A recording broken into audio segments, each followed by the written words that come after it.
Igreja Batista Missionária Internacional apresenta Oásis do Deus Vivo. Lucas capítulo 11, versos 5 a 8. O tema da minha mensagem é Lucas capítulo 11, versículos 5 a 8. Quem achou, diga amém. Quem não achou, peça ajuda ao seu irmão aí do lado. Então vamos ler? Seria bom que você acompanhasse, porque quando você lê e ouve, você grava o texto. Não decora, mas você sabe onde o texto fica, tá? Então vamos lá.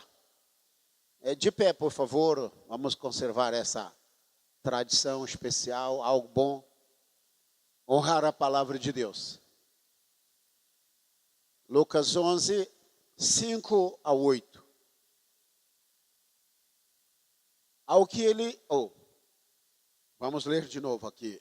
Lucas 11, verso 5 ao versículo 8. Disse-lhes também: se um de vós tiver um amigo e for procurá-lo à meia-noite e lhe disser: amigo, empresta-me 3 pães, pois que um amigo meu, estando em viagem, chegou à minha casa e não tenho o que lhe oferecer. E se ele de dentro responder: não me incomodes, já está a porta fechada e os meus filhos estão comigo na cama, não posso levantar-me para te atender. Digo-vos que, ainda que não se levante para lhes dar, por ser seu amigo, todavia, por causa da sua importunação, se levantará e lhe dará quantos pães ele precisar. Amém?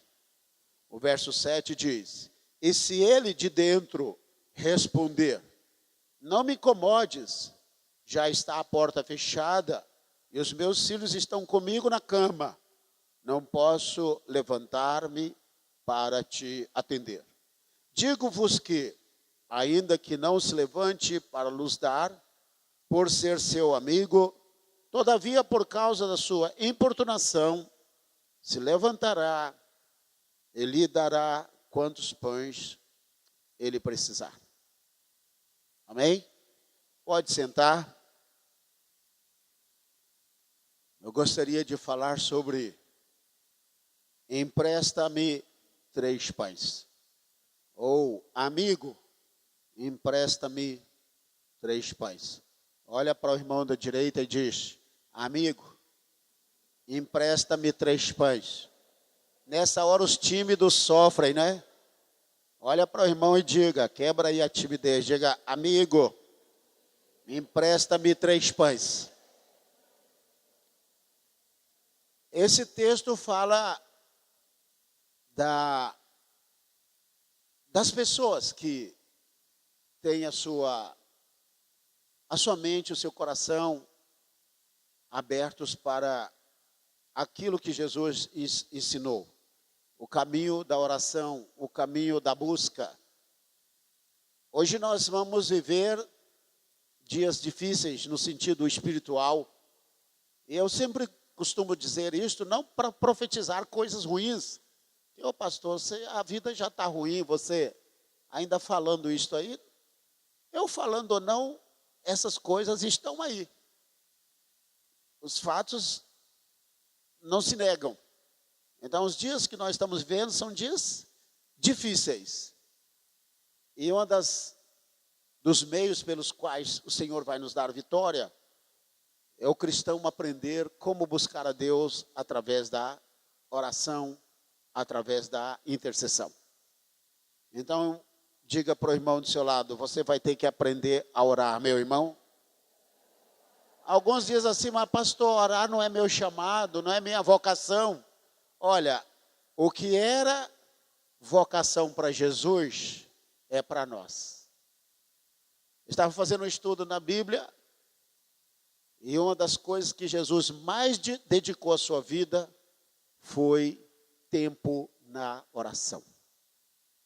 Eu fico impressionado com pessoas que não têm costume de orar, que não têm afinidade com a oração. Eu tenho dificuldade de entender como é que essas pessoas conseguem vencer o príncipe das trevas deste mundo. Porque com as armas terrenas nós não conseguimos isto. Então, Jesus, quando esteve na terra, você pode ver que às vezes ele deixava tudo. Ele ia para os montes, ele ia para os desertos, e ele ficava ali sozinho, nem os discípulos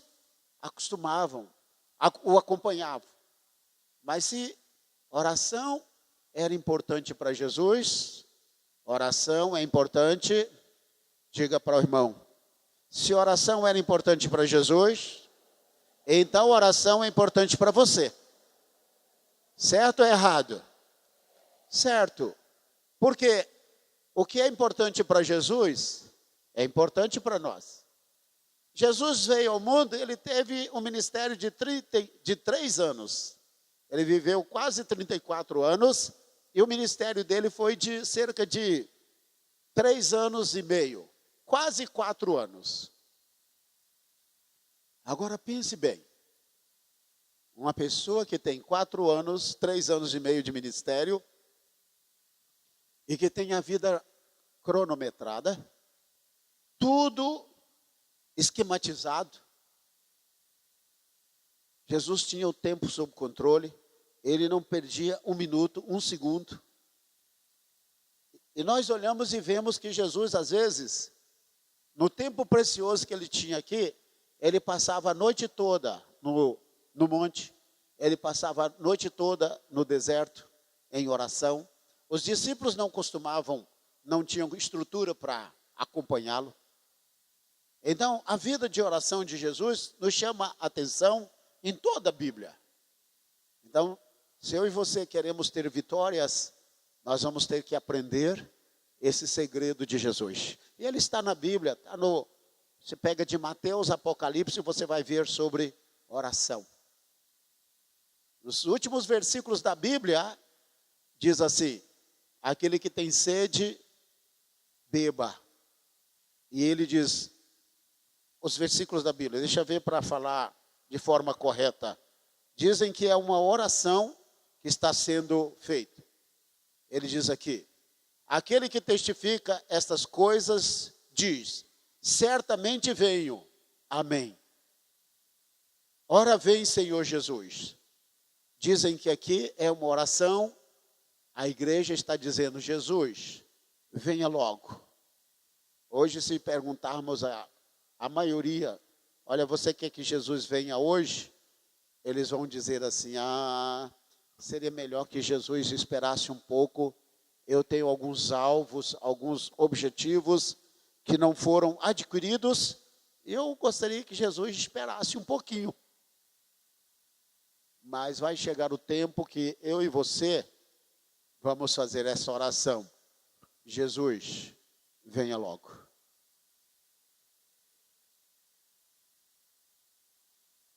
Empresta-me 3 pães. Essa é uma oração, esse é um texto muito bonito. O texto está dizendo o seguinte, que um amigo, ele estava numa aflição. No povo do Oriente, receber uma visita, a coisa que ele mais queria era ser um bom anfitrião. Você vê no capítulo 18, quando o Senhor, ele chega à casa de Abraão, o Senhor e mais 2 anjos. O Abraão, ele se prontifica, ele dá a maior atenção para o Senhor e aqueles 2 anjos, ainda que ele não sabia. Depois ele ficou sabendo que era o Senhor. Então, desonrar debaixo do seu teto, Um visitante naqueles dias era a maior vergonha para uma pessoa. Quando a pessoa chegava na casa da outra, ela era bem tratada. A pessoa pegava uma bacia com água, lavava os pés do visitante, dava óleo com azeite, com unguento para ele ungir os pés, para ele ficar bem cheiroso, e dizer, olha, vou preparar para você uma boa comida, e eu arrumar uma cama gostosa, e você vai descansar, você está cansado. E no outro dia a pessoa continuava a sua viagem. Então, receber visitas naqueles dias era uma honra, era um privilégio, era uma alegria para as pessoas. Há de entender que o Abraão ficava na porta, observando quem passava para dizer, olha, hospede-se na minha casa, eu gostaria que você fosse o meu convidado. Hoje é difícil você pegar uma pessoa e botar dentro de casa, né?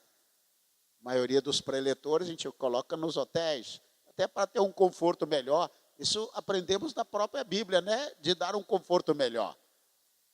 Hoje você não fica no meio da rua ali, olhando na esquina, a primeira pessoa que passa, ou vem para minha casa, né? Ou entra na minha casa, tal. Ninguém faz isso, as coisas mudaram. Mas as lições ficaram. Esse amigo aqui, chega um visitante inesperado na casa dele. Ele não está esperando. E quando ele fica desesperado, porque ele descobre que não tem pão na casa dele. O coreano, o chinês, o japonês, se não tiver arroz na mesa, não tem comida na mesa. Tudo deles gira em torno do arroz. Eles comem uma tigela de arroz puro se não tiver outra coisa. Pura. Lá nesse tempo, aqui, no tempo dessa história aqui, assim como o arroz é para o chinês, japonês e o coreano, o pão era para o oriental. Não podia faltar pão. Não era esse pão que a gente comia. Era um pão assim, parecendo um bolachão, um pouco mole. Israel ainda tem. Quem foi a Israel comigo, comeu lá uma comida chamada falafel. Todas as vezes que a gente vai ali, especialmente em Massada, a gente pede falafel. É um pão que você abre ele e joga alface, joga carne, joga... Olha, cabe tanta coisa ali dentro. Parece um negócio, você deixa ele assim, aí você abre, parece uma capa, uma bainha, né? Redonda assim. Tem shawarma e tem falafel. Falafel é mais procurado. E aquele homem, quando procurou para dar comida para o seu amigo que estava chegando, ele não tinha pão. E ele botou a mão na cabeça e disse, como é que eu vou dizer para esse amigo que não tem pão e eu não vou poder servir uma refeição completa para ele? A Bíblia diz que ele pensou e foi procurar o amigo dele. Um amigo procurou um outro amigo. Amigo, a gente adquire ao longo dos anos, né? Eu vi um irmão hoje dizendo, olha, eu passei por uma luta muito grande e só ficou do meu lado a minha esposa e as minhas filhas. Todo mundo vazou. É difícil, né? Então você conhece os amigos na hora da prova.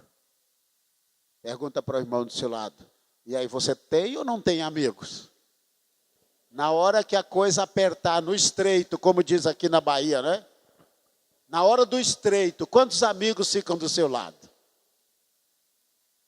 Agora você tem que fazer amizades. Tem gente que tem muitos amigos, né?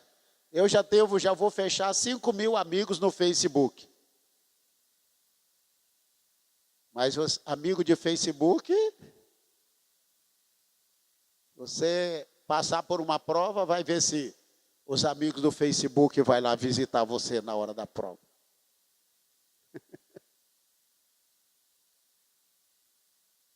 Então, há pessoas que, ao longo dos anos, elas vão construindo amizades. O contexto de amizade hoje, nossa, é diferente daquela época. As pessoas daquela época, elas tinham uma amizade muito forte. A amizade de hoje é instantânea, não é? Como o café instantâneo, o leite instantâneo, o chá instantâneo, amigo instantâneo. Da mesma forma que aparece, desaparece também, não é? O amigo ninja.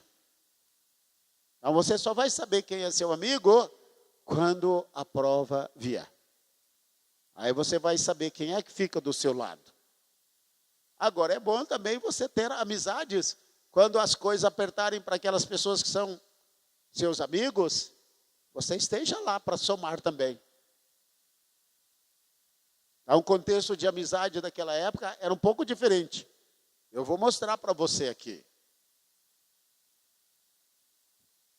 A Bíblia diz que ele foi, que horas mesmo? À meia-noite. Quem é que vai procurar? Hoje, meia-noite, tem muita gente ainda acordada, não é? Mas meia-noite naqueles dias, todo mundo estava no melhor do sono. É como se fosse a madrugada de hoje. Porque as pessoas acordavam muito cedo. 4 da manhã para começar as suas atividades. Por quê? Elas dormiam 8 da noite. Porque não tinha televisão, não tinha Face, Twitter, não tinha esses negócios aí que tomam o nosso tempo. Então todo mundo dormia cedo. Então meia-noite era o melhor do sono. E para complicar, aqui nesse contexto da casa, pelo menos da história que está dizendo aqui, havia um cômodo onde todo mundo dormia junto. A mulher, o marido e os filhos dormiam num quarto grande. E o amigo está batendo lá, batendo na porta, só que ele está dizendo, olha, o meu problema é o seguinte, chegou um amigo na minha casa e eu não tenho o que oferecer a ele. Me empresta 3 pães. Quem estava do lado de dentro diz, olha, se eu for atender você, eu vou acordar todo mundo de dentro de casa. Porque ele tinha que acender a luz, e não era apertar a suíte na parede não, viu? Tinha que, não sei, para acender uma lâmpada naqueles dias, né? Uma lamparina. Ia dar muito trabalho. Ia acordar todo mundo que estava dormindo. Ele disse, eu não posso fazer isto. E olha que era amigo dele. Mas Jesus insiste, dizendo o seguinte, que ele deveria insistir. Qual é o segredo mesmo? A insistência, a perseverança. As pessoas de hoje, elas desistem com muita facilidade. A nossa vontade hoje é muito fraca. Se nós começamos uma coisa e a coisa aperta um pouco, a gente pula para outra. Hoje há pessoas que nunca conseguem fechar nada. Começa uma coisa, não termina, começa outra, não termina. Por quê? Ela tem vontade fraca. As pessoas que começam uma coisa e não termina, é porque elas têm uma vontade fraca. As pessoas que têm vontade fortes, elas são decididas. Elas começam uma coisa e elas terminam. Esse homem aqui, ele é insistente. Ele disse o seguinte, ele não vai levantar para mim, emprestar os pães. Mas ele olha que lá na casa dele, tem uma pessoa que está precisando de comida e precisa de 3 pães. E ele disse, eu não posso voltar sem os 3 pães. E o único lugar, ele sabia que dentro daquela casa tinha 3 pães para ele. Ele disse, eu vou mudar a estratégia. E ele chegou à conclusão dizendo, olha, se o problema é que está todo mundo dormindo e você não quer levantar para me servir dos 3 pães, eu vou fazer uma coisa. Eu vou começar a bater na porta e gritar bem alto. Então eu vou acordar todo mundo. Aí ele começou, amigo, empresta-me 3 pães. E batia na porta. E o outro cara dormindo, um amigo dele deitado esperando. Olha, ele vai desistir e ele vai embora. Só que o cara lá de fora diz, eu não vou desistir. Eu tenho que dar 3 pães para o meu amigo. Eu não vou desonrar, eu não vou deixar essa pessoa que está na minha casa voltar sem comida, dormir sem comida. E ele continuou, amigo, empresta-me 3 pães. Ele batia na porta e gritava, amigo, empresta-me 3 pães. E ele foi aumentando a voz e as batidas. Aumentando a voz e as batidas. O outro lá de dentro diz, ele vai acordar toda a família, vai acordar os vizinhos, vai acordar todo mundo.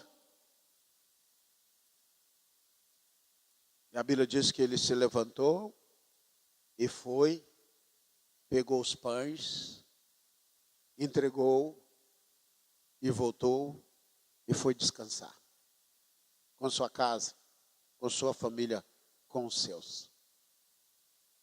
Eu disse que grande parte dos crentes hoje, infelizmente, perdeu o contato com a oração. Às vezes na igreja existe o grupo da intercessão. Graças a Deus por este grupo. Mas não era para ser assim. A igreja toda deveria ser igreja de oração. A nossa igreja é conhecida por ser uma igreja de oração. Eu oro a Deus para que a igreja nunca perca esse espírito de intercessão. E uma igreja de intercessão é uma igreja atacada. Mas uma igreja atacada que ora, ela vence, ela tem vitória. Claro que ninguém gosta de ser atacado. E tem irmãos que devem estar está dizendo assim, se quem ora é atacado, eu não vou orar. Você vai ser atacado do mesmo jeito. Mas na oração você vence. Diga para o irmão, na oração você vence, meu irmão.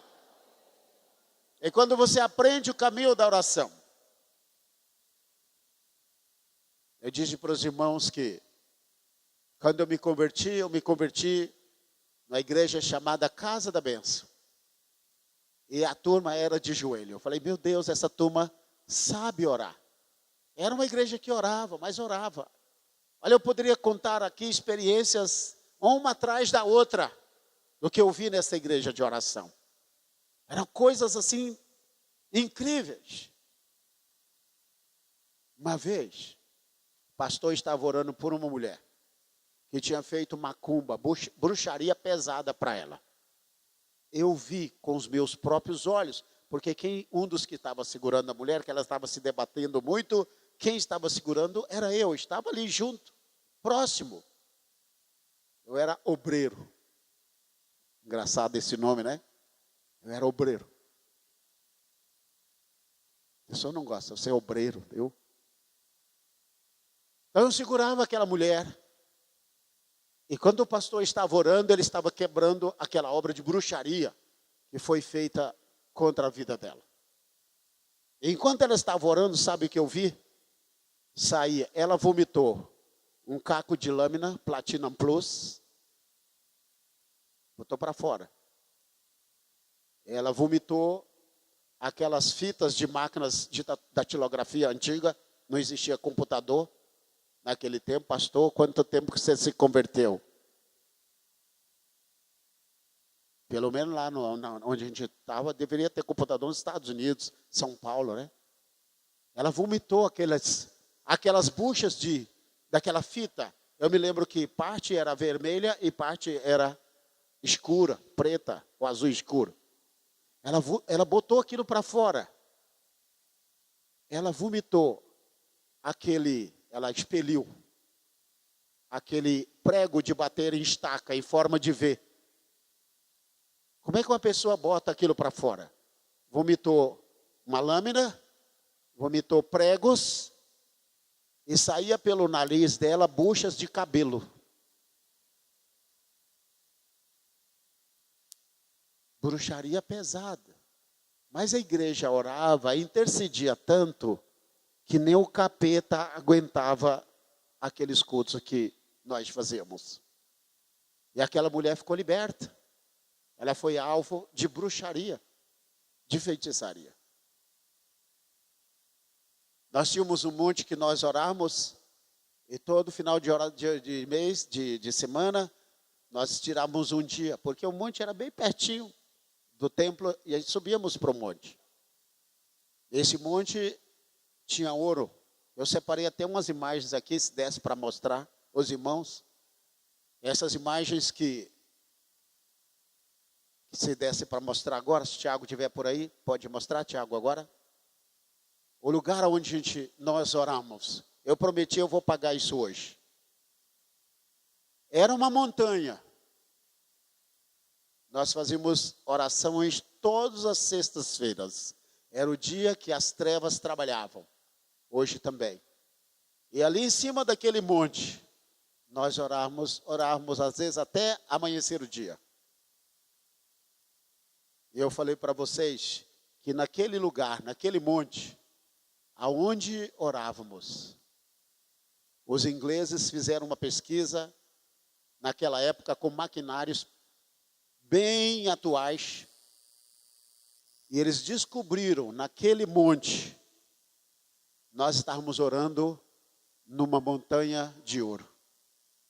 Hoje eles tiram tanto ouro desta montanha que os ladrões estavam descobrindo. A última vez que eu estive lá na minha casa, a minha irmã estava mostrando.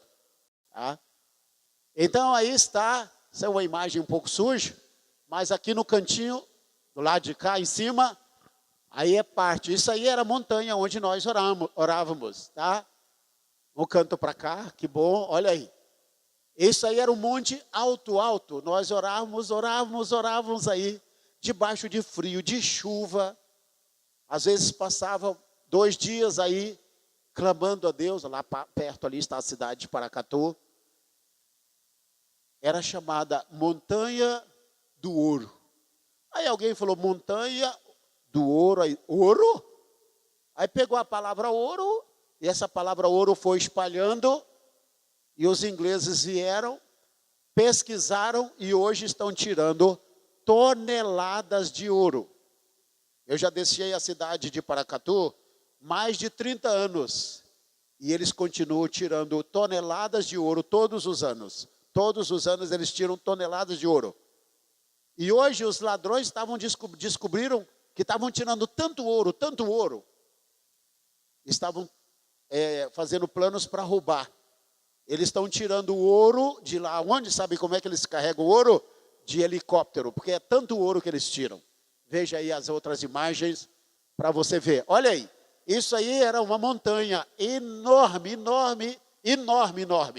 Não tem mais montanha. Essa montanha aí era do tamanho, o que era esse monte aí, que está aí, eles ficou flat, era do tamanho da montanha onde as irmãs oram toda sexta-feira, toda última sexta-feira do mês. Eles tiraram tudo. E não somente tiraram, deixaram liso, mas cavaram um buraco quase tão profundo da montanha que existia.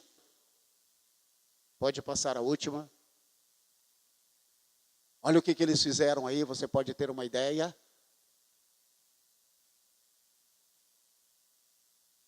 Nós orávamos na montanha que tinha ouro. Graças a Deus que Deus não revelou para a gente, né? Mas eu tenho certeza que até hoje nós recebemos fruto dessa oração. Aqueles que, pode acender, obrigado. Aqueles que oravam neste lugar, todos eles estão no ministério, fazendo o trabalho de Deus. Eu me lembro quando eu cheguei para a feira, eu morei numa casa aqui na João Duval, era um outro nome, parece, Avenida Anchieta, né? Os irmãos mais idosos aqui sabem disso, né? Ah, pastor, por isso que eu não respondo suas perguntas, entendeu? Você sempre vai pegar a gente, tá? É brincadeira. Eu me lembro que eu falei, pai, eu vou começar a orar. Podia contar de dedos os crentes que tinham aqui nessa região. Eu fiz o propósito de orar todas as manhãs. Eu começava 4 às 6 da manhã, todos os dias. 2 horas de oração. Então, como eu tinha bastante tempo, falei, eu vou dedicar esse tempo. Fora os outros tempos que eu orava. Se você olha nesse bairro aqui, o tanto de gente que se converteu. Então, começou igual pipoca na panela, né? Explodiu 1, e 2, e 3, e 4, e 5. Se você olha nesse bairro aqui, o tanto de crente que tem hoje. Dezenas, centenas. Aqui tinha pouquíssimas igrejas. Tem certeza que tem muitos irmãos aqui que é fruto dessas intercessões. Eu dizia, Satanás, você vai soltar essas pessoas. E eu tenho certeza, a promessa para nós é que a glória da última casa será maior do que a primeira. Então é tempo da gente começar a buscar a Deus novamente. Em oração. Quantos acreditam em oração? Diga amém. Diga aleluia. Não tem outro jeito, irmãos. Pastor, mas eu não tenho tempo. Tem. Nosso tempo precisa ser administrado. Às vezes nós não administramos o nosso tempo como deveria.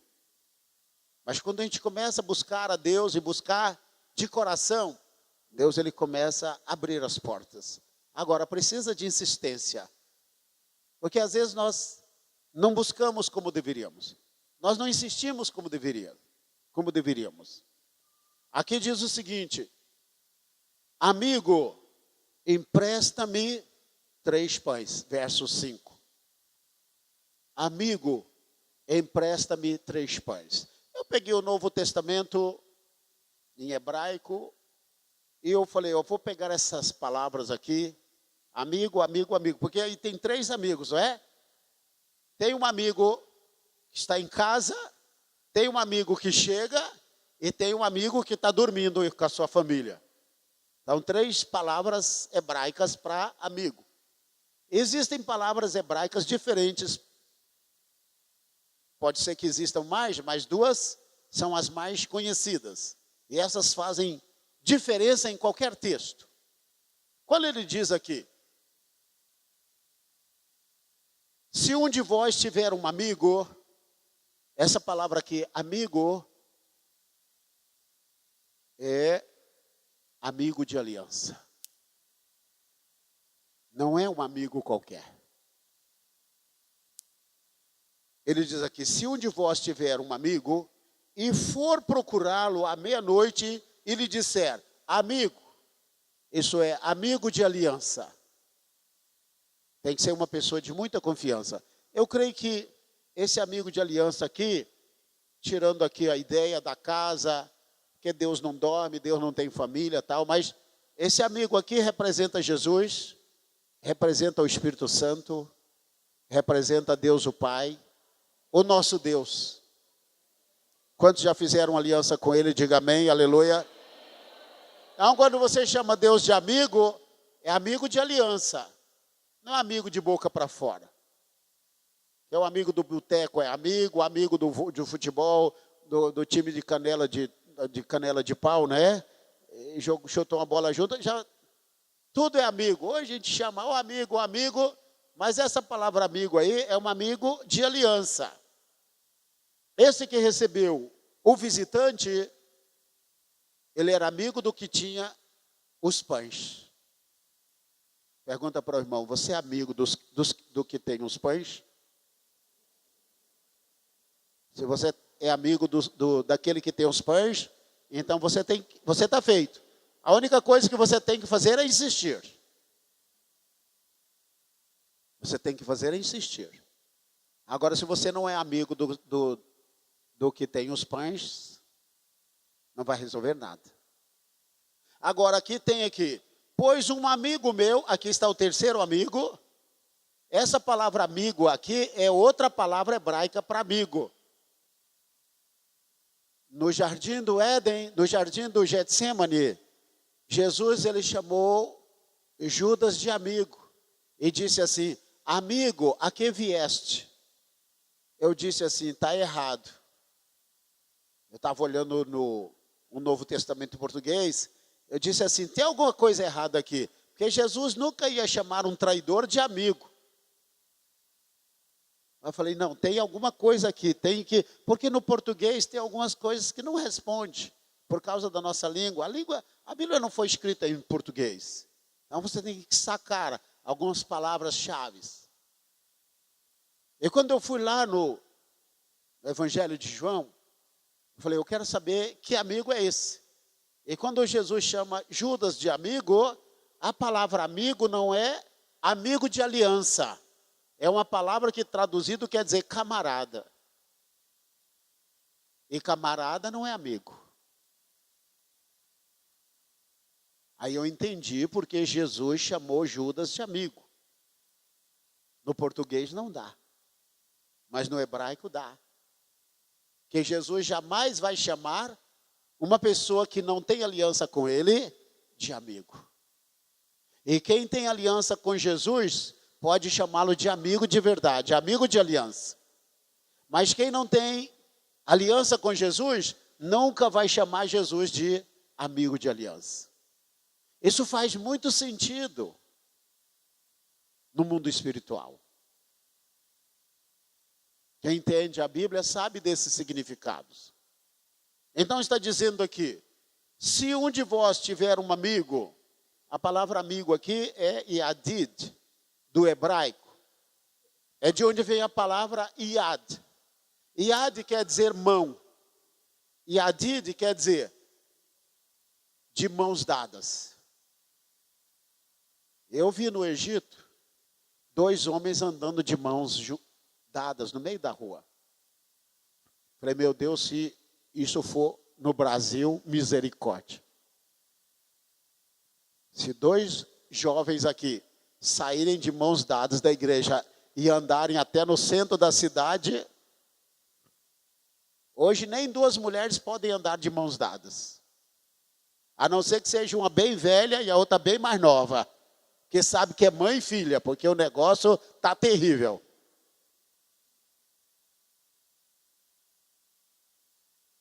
Mas lá, os amigos de aliança, eles andam de mãos dadas na rua. Eu vi isso, eu fiquei impressionado. A Bíblia diz que Adão andava com Deus.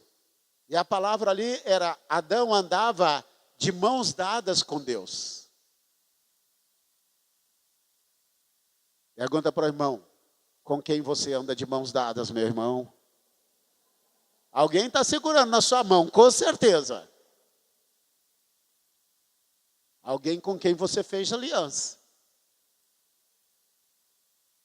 A Bíblia diz que Abraão era amigo de Deus. E a palavra amigo ali era Yadid. Não é camarada, a palavra que foi usada para Judas Iscariotes. Abraão, amigo de Deus, amigo de aliança. E nessa amizade, o que o texto está dizendo é que o que o amigo tem é seu e o que você tem é do amigo. Se Deus é nosso amigo e Ele for depender do que nós temos, é bom que Deus seja bem rico, né? Certo ou errado? Certo. Para ser amigo de Deus, tem que ser uma pessoa que seja despojada. Nem todo mundo serve para fazer aliança com Deus. Porque Deus, Ele vai dizer, entrega. E é nessa hora que nós vamos provar realmente se nós temos aliança com Deus. Abraão era amigo de Deus e Deus diz o seguinte, alguns dizem que Deus pediu a Abraão. Não. Deus não pede nada a ninguém. Eu estou corrigindo isso, que isso aí pegou no meio da crentaiada que virou moda, né? Só falta Deus ajoelhar nos pés dos crentes para pedir as coisas. Esse não é o meu Deus. Deus manda e Ele direciona. Deus não pede nada a ninguém.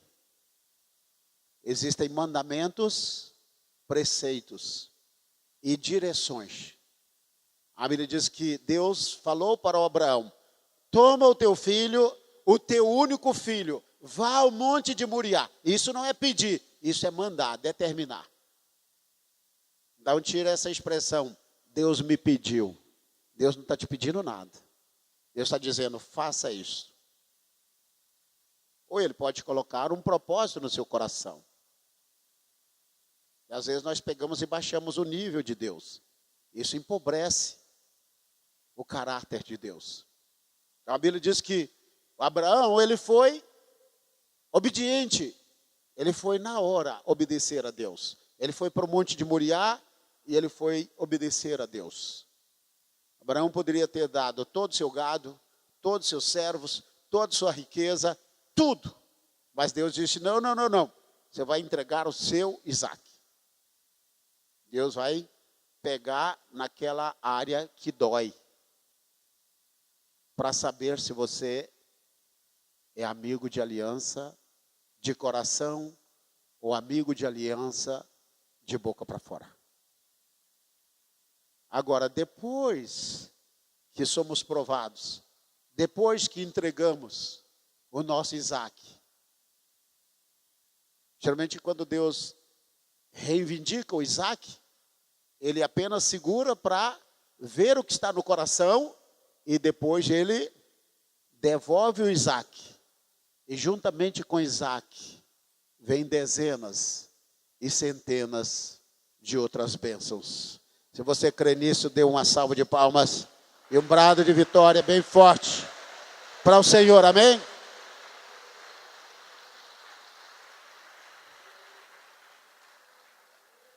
Três pães. Só vão ter os 3 pães. Deus pode até abençoar pessoas que não têm aliança com Ele. Deus é misericordioso com cada um. Todas as pessoas, até as aves do campo. Diz que o corvo, no Salmo, quando o corvo está com fome, os filhotes do corvo, quando estão com fome, diz que eles clamam a Deus. Deus é bom para todos, mas a aliança dele é diferente. Uma coisa é ser Haver. Haver foi a palavra que Jesus chamou a Judas. Quando Jesus falou com Judas, amigo, ele não chamou Iadid, da palavra Iad, de mão. Porque o Judas já não estava mais de mãos dadas com Jesus. Ele já estava traindo a Jesus. Ele tinha vendido a Jesus por 30 moedas de prata, preço de um escravo. E quando Jesus chamou Judas de amigo, ele usou uma outra palavra hebraica, quer dizer, Haver. Lá no Israel eles cantam uma música, Shalom Haverim, Shalom Haverim, Shalom Shalom. Lehitraot, Lehitraot, Lehitraot. Isso é, até mais ver amigo, até mais ver. Eles vão cantando quando eles vão despedir. Quando você vai a Jerusalém, estar em algum hotel, eles cantam essas canções.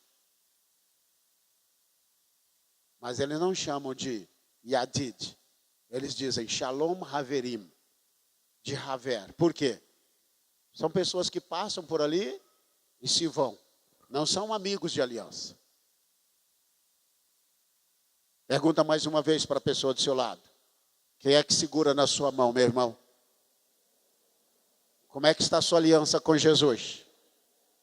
Agora o segredo aqui é que esse homem que tem esse Yadid, esse amigo, ele não volta para casa de mãos vazias. Porque ele sabe que, pela insistência com Deus, ele vai ter vitória. Às vezes a gente vai a seminários, eu já visitei, participei de seminários, praticamente nos 4 cantos da terra. E às vezes horas e horas sentados, ouvindo preletor, ou às vezes traduzindo, Coreia, Bogotá, Jerusalém, Estados Unidos, Argentina, fora os lugares que eu já nem me lembro mais. E você senta ali horas e horas e horas e horas. No Brasil eu já perdi a conta de quantos seminários já participei. Mas às vezes, naquele seminário, uma palavra só, às vezes muda a sua vida ou te dá uma revelação tão grande. Mas certa vez eu estava assistindo um pregador na Donep, eu creio que foi no Rio de Janeiro. ele falou sobre a chave do impossível. David Robertson, quem o interpretou foi um senhor bem já de cabelo grisalho, cara muito bom como intérprete. E ele falou sobre o poder da oração, o poder da insistência. Ele foi dando exemplos e mais exemplos. Ele fez parar aquele congresso da DONEP. Foi na época que Merrill Henrique falou, o Benihim estava lá, novinho ainda, não era tão conhecido como hoje. Vários preletores.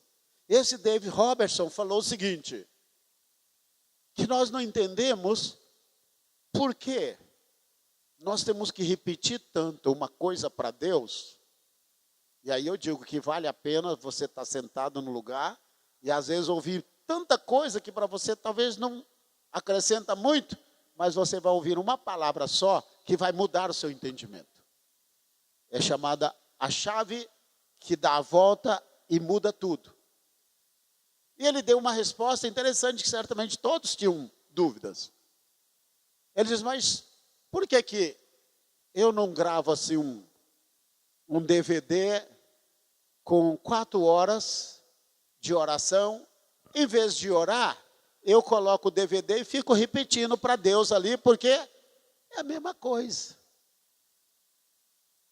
E por que eu tenho que ficar repetindo, orando, clamando, buscando, falando as mesmas coisas para Deus, dia após dia, ano após ano?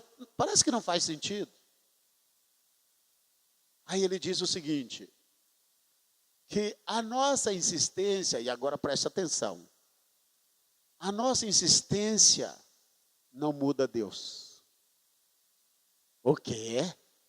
Eu falei, opa, peraí, isso é novo. No começo eu disse, não, isso aí não tem sentido. Mas quando ele fechou a frase, eu falei, tem sentido sim. Ele diz que a nossa insistência não muda Deus, porque Deus não muda. A Bíblia diz que não há em Deus mudança e nem sequer sombra de variação. Pergunta para o irmão, o que é que muda, meu irmão? Se a minha oração não muda Deus, o que é que muda? Diz que a oração não muda Deus. Ele diz que a oração muda quem está orando. Até eu não entendi, mas quando ele explicou que às vezes na oração, para não sair da filmagem, às vezes na oração, você está aqui. Olha a distância que você... Suponhamos que o púlpito seja a vontade de Deus. E quando você está na vontade de Deus, tudo dá certo. Você pensou, os céus abrem. Então, toda vez que você ora, você faz isso. Aí você ora, você faz isso. Aí você ora, você faz isso. Aí você ora mais, você faz isto. Aí você ora mais e faz isso. E se você ora mais, você faz isso. E mais oração você faz isso. Isto é, quando nós oramos, nós saímos de fora do plano de Deus e ficamos no centro da vontade de Deus. Dê uma salva de palmas para Jesus. Eu nunca esqueci isso. Diga para o irmão, oração muda você, meu irmão. Interessante, eu não sabia disso. Agora aprendi isso já tem mais de 10 anos. Na DONEP, preletor David Robertson, um dos melhores preletores daquela época. Um dos homens que eu conheci que mais orava. Deus o usava poderosamente. Ele contava tantos milagres. Pastor, mas esse negócio de oração só não funciona não é só para vocês pastores, não? Não, claro que não. Oração funciona para todo mundo.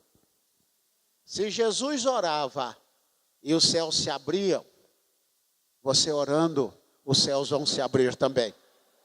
Você pode estar longe da vontade de Deus. Se você começa a orar, Deus te coloca no centro da vontade de Deus. E às vezes as coisas não fluem na nossa vida, porque a gente está muito distante da vontade do Senhor. Mas à medida que vamos orando, nós nos encontramos no centro da vontade de Deus. E quando estamos no centro da vontade de Deus, a bênção de Deus vem com totalidade sobre a nossa vida. Mais uma salva de palmas para o Senhor. Glória a Deus, aleluia.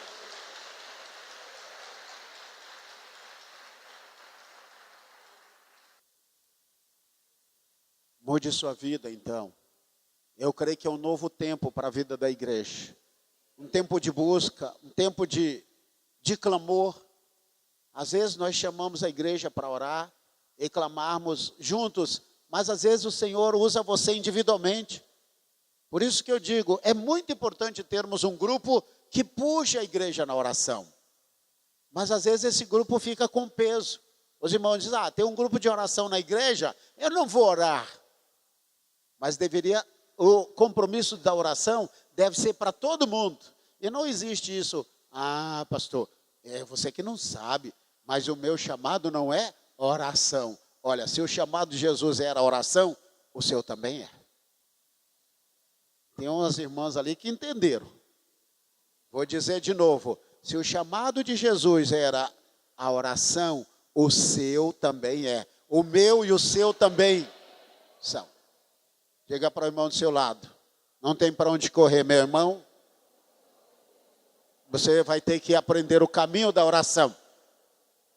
Pastor, eu oro quando eu como. Tem irmãos que oram assim, na hora do almoço, e dizem que ora, não é? Olha a oração. Senhor, abençoe essa comida, passe essa carne para cá, entendeu? Ele nem fala amém. Isso é oração? Ainda diz que ora. Outros passam um tempo de 2 horas, canta corinho, lê a Bíblia, o Salmo 119, passa 2 horas, diz que fez 2 horas de oração. Lê a Bíblia, canta corinho, lê livro, ouve música, ouve 10 músicas, tá?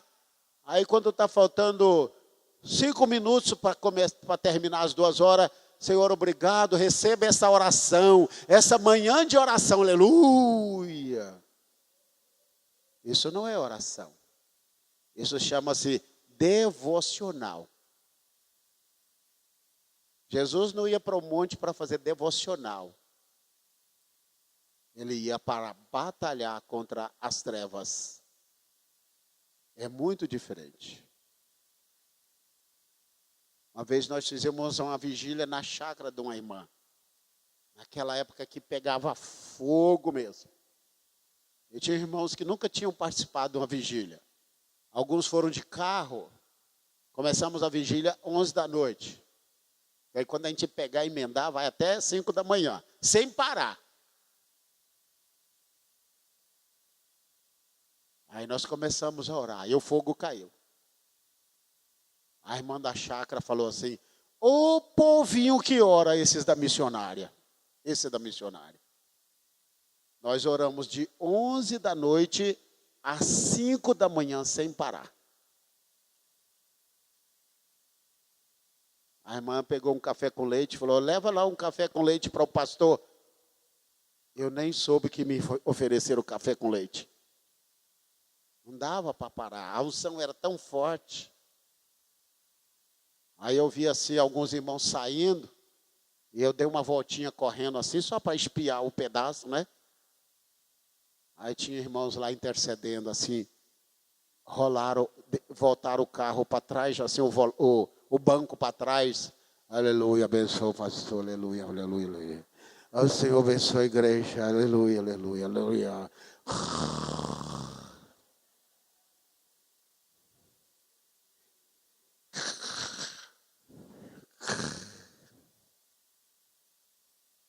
Que oração profunda, né? Na época mais dura, nós fomos orar aqui numa cidade, indo para Salvador do lado de cá. Antes de chegar naquele lugar que eu não lembro, Jesus, não lembro a cidade, nem do viaduto, nem da estrada, nem de nada. Um pouco para cá. Você falou o nome das cidades que tem para cá? Não, Sebastião do Passé é de cá, para cá. Candeias. Estou Mário, mas a pastora Luciana estava. Nós fomos fazer uma vigília porque a igreja estava precisando. Eu estava tão fraco, tão cansado, que o irmão da casa disse: pastor, você que vai puxar a gente para o monte. E me deu um cajado, um pedaço de madeira, para que eu subisse na frente. Falou: é de Deus, porque eu vou dormir encostado nesse cajado. Viu? E lá tinha umas formigas, quem dormiu, a formiga pegou, né? Não dava para dormir porque tinha formiga. Falei: ó, quem dormir vai ser punido pelas formigas. Viu? Olha, foi uma noite tão pesada.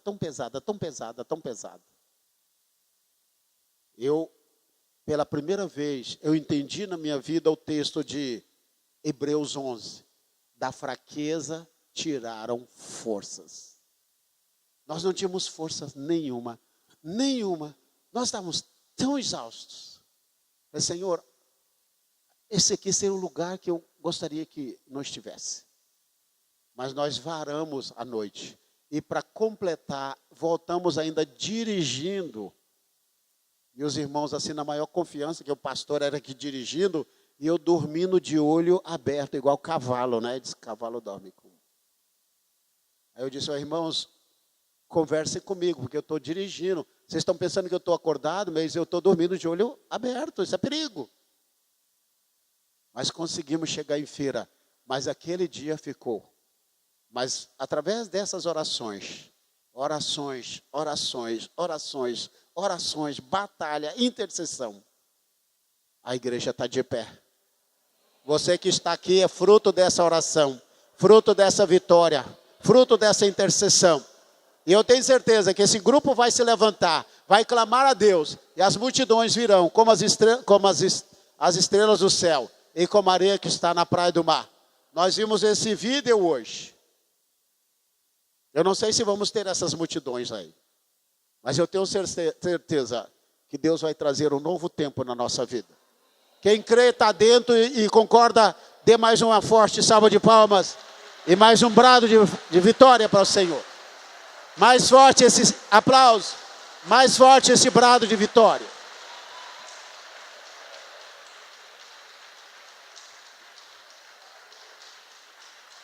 Aleluia, glória a Deus. Santo é o teu nome, Senhor. Glória a Jesus.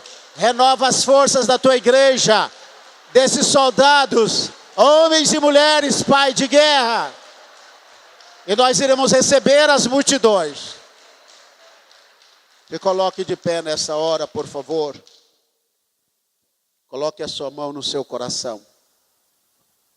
Amigo de aliança. Essa igreja é conhecida no Brasil todo. É conhecido por duas coisas. É conhecido por uma igreja de oração e é conhecida por uma igreja que passou pela prova, foi aprovada e está de pé. Você é fruto dessa oração, dessa intercessão. Eu gostaria que você curvasse sua cabeça nessa hora. Colocasse a sua mão no coração. Diga: Pai, eu entendi a tua palavra.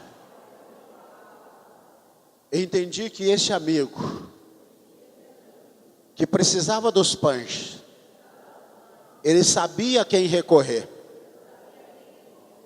E ele foi recorrer ao seu amigo de aliança, que para nós representa o Senhor Jesus. Diga: Senhor, eu creio que nesta hora o meu nome está sendo escrito no livro da vida do Cordeiro.